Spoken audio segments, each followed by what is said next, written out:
আমি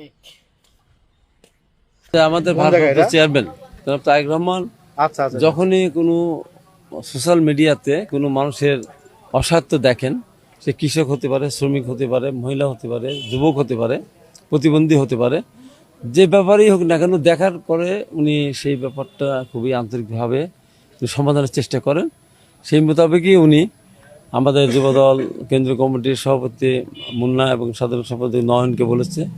মুন্না এবং নয়ন তারা আবার পাবনা জেলা যুবদলের আহ্বায়ক হিমেল রানা এবং মনিরকে বলেছে।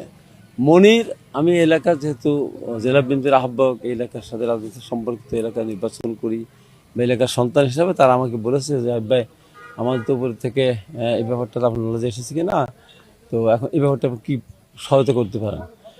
আমি যাবো বাস্তব দেখবো, দেখার পরে ও যা যা সহায়তার দরকার সেই সহায়তাই করবো। সেই ব্যাপারটা আলোচনা করেই আসলাম। ওর যদি আমার সুযোগ আছে, ওর ঘর লাগে ঘর করে দেবো, ওদের টিউবওয়েল লাগে টিউবওয়েল দেবো, বাথরুম লাগে বাথরুম দেবো, কিন্তু ওতে কেউ নেই। ও ঘর করে দিলাম, ওকে দেখবে টেকে, ঘরে ওকে থাকবে টেকে ওর সাথে। এই জন্য ওর ফুফা যেটা ওকে দেখাশোনা করতেছে, সে একটা ছোটো চায়ের দোকানদারি করে, তাকে বললাম যে আপনার কি হলে পারে ওর জীবন যেন আর ভাতের জন্য ক্ষুধা লেগে বাবার কবরের কাছে গিয়ে কাঁদতে না হয়, এই দৃশ্য যেন আর কেউ একদিনের জন্য না দেখে, ওর ছবি যেন না দেখে। তো সেটা তার ফুফার সাথে কথা বলেছি।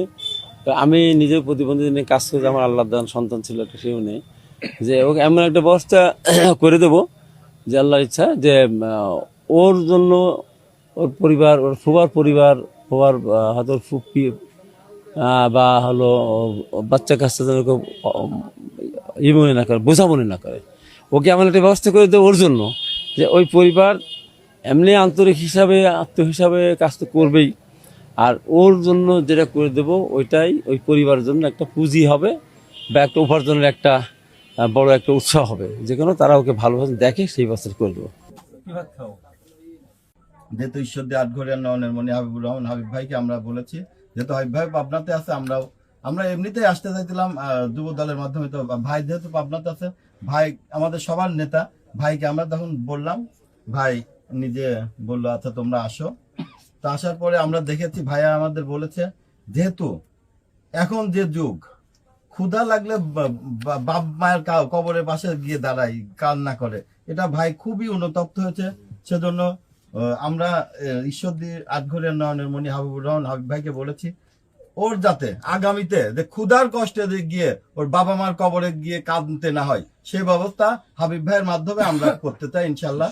আগামীতে ইনশাল্লাহ ও কখনো ক্ষুধার জ্বালায় যাতে ওর বাবা মার কবরে গিয়ে না